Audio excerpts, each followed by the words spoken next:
రామయ్య అందరివాడు. అయోధ్య వేడుక అందరిది.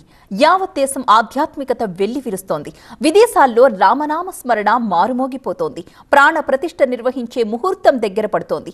అయితే అయోధ్యలో రామ మందిర నిర్మాణం అనేది ప్రధాని మోదీ 32 ఏళ్ల కల. 1992 నుంచి ఆయన ఈ భవ్య మందిర నిర్మాణం కోసం పరితపిస్తూనే ఉన్నారు. ఈ సంకల్ప సారథి కల నెరవేరుతున్న సందర్భం ఇది. ప్రపంచమంతా అయోధ్య వైపు చూస్తోంది. మరి విపక్షం బాటేంటి, మాటేంటి? అయోధ్య ఆధ్యాత్మిక వేడుక లేక రాజకీయ వేదిక? जहां राम का जन्म हुआ था वहां बन गया राम मंदिर. శతాబ్దాల కళ సాకారమైన సందర్భం ఇది. సోమవారం రామవారం జనవరి 22న రామ్లలా విగ్రహ ప్రాణ ప్రతిష్ఠ.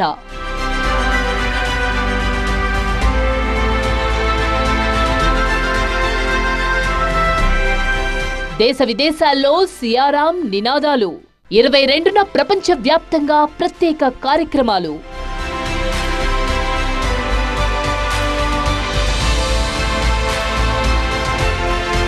ప్రపంచమంతా ధర్మ సంకల్పానికి జేజేలు పలుకుతోంది.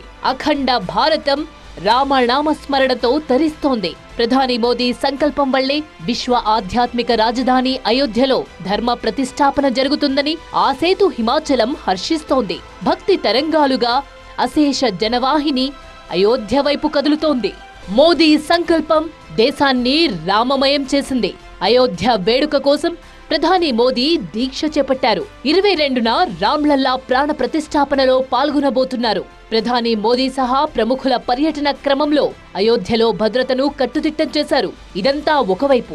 రెండో వైపు చూస్తే విపక్షాల విమర్శలు. कंस्ट्रक्शन हो रहा है मंदिरों का, वहां पर जाके वहां फोटो निकाल लेते हैं, कभी केरला में निकाल लेते हैं, कभी बंबई में निकाल लेते हैं. हर जगह जाकर नए नए ये अपने वस्त्र पहन के हर जगह से फोटो रोज आप तो देखते रहे होंगे. మరి విపక్షాల దారెందుకు డిఫరెంట్? అయోధ్య ఆధ్యాత్మిక వేడుక రాజకీయాలకు వేదిక. విమర్శలు సరే, దేశ్ కీ బాత్ ఏంటి? ఈ రామాలయం కట్టించి తీరుతాము అని చెప్పి ప్రస్తుత ప్రభుత్వం వాళ్ళ ప్రణాళికలో కూడా ప్రకటించున్నది. ప్రధానమైనటువంటి బాలరాముడిని ప్రతిష్ఠించుకుంటే మన హిందువుల యొక్క ఆశయం, వాళ్ళ యొక్క ఆశ ముందు నెరవేరుతుంది అనే ఉద్దేశంతో కూడా వాళ్ళు ముందుగా ఈ ప్రతిష్ఠ పూనుకోవచ్చు. రామ్లల్లా విగ్రహ ప్రాణ ప్రతిష్ఠ కోసం ప్రధాని మోదీ దీక్ష చేపట్టారు. 22న బాలరాముడి నేత్ర అనావరణం చేసేది ఆయనే. అయోధ్య వేడుక వెనుక నిజంగా రాజకీయం ఉందా? అవకాశం ఉన్నది కాబట్టి మోడీ గారి చేత అనావరణం చేయిస్తున్నారు. ఎంత ప్రతిష్ఠలో అవన్నీ ముందు జరిగిపోతాయి. విగ్రహం పెట్టాక దానికి అనావరణ చేయటం అనేటటువంటిది జరుగుతుంది.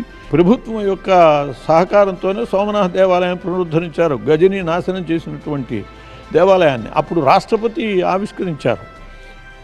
ఇక్కడ మరి ఇవాళ ప్రపంచంలోనే నెంబర్ 1గా ఉన్నారు మోడీజీ. అందువల్ల ఆయన చేత చేయించాలి అని చెప్పి నిశ్చయించుకోవటంలో తప్పేమీ లేదు.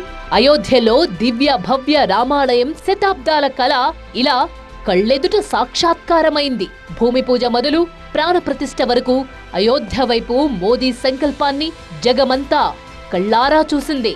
కానీ ఆయన సంకల్పానికి 32 ఏళ్లు.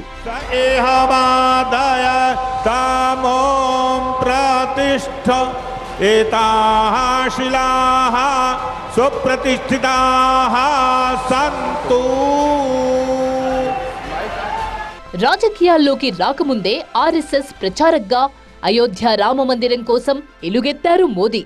గుజరాత్లో గ్రామ గ్రామాన్ని పర్యటించారు. అప్పుడు విహెచ్పి కూడా ఇంకా అయోధ్య వైపు దృష్టి సారించలేదు.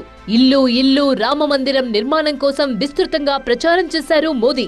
అద్వానీ రథయాత్ర సందర్భంగా గుజరాత్ ఉద్యమాన్ని నడిపించారాయన.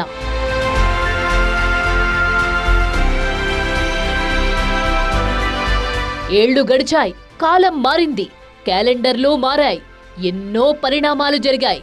మోదీ మన్ కీ సంకల్ప్ అంతకంతకు దృఢమైంది. రామ బాణంలా ఒకే మాట, ఒకే సంకల్పం. అద్వానీ రథయాత్రలో రామభక్తుడిగా మోదీ కీలక పాత్ర పోషించారు. రాముడు జన్మించిన అయోధ్యలో రామమందిరం నిర్మించడమే సంకల్పంగా ఉపవాస దీక్ష చేపట్టారాయన.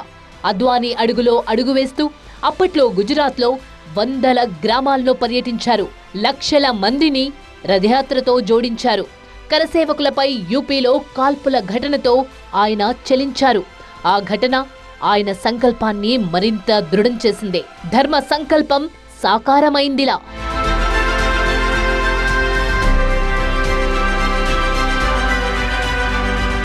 అది మోదీ మన్ కీ బాత్. మరి విపక్షాల మాటేంటి? లోక్సభ ఎన్నికల్లో రాజకీయ లబ్ధి కోసమే అయోధ్య వేడుక అని ఇండియా కూటమి నేతలు విమర్శిస్తున్నారు. ఆహ్వానించినా సరే అయోధ్య వేడుకకు దూరంగా ఉంటున్నారు.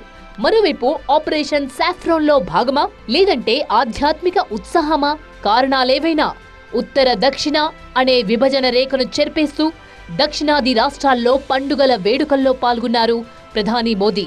తమిళ సంఘంలో తన వాణి బాణి వినిపించారిలా. एकता की यही भावना 2047 तक विकसित भारत के निर्माण की सबसे बड़ी शक्ति है, सबसे बड़ी पूंजी है. ఎవరేమన్నా సరే మోదీ మాత్రం మౌనంగా రామ బాణంలా తన పంధాను కొనసాగిస్తున్నారు. ఎన్నికలు వస్తాయి, పోతాయి. ఫలితమేంటో దేశం తీర్పునిస్తుంది. రాజకీయాలు ఎలా ఉన్నా శతాబ్దాల కలను సాకారం చేస్తూ అయోధ్యను విశ్వ ఆధ్యాత్మిక రాజధానిగా తీర్చిదిద్దిన మోదీ సంకల్పం ఎవర్ గ్రీన్ గా నిలుస్తోంది. దివ్య భవ్య అయోధ్యలా.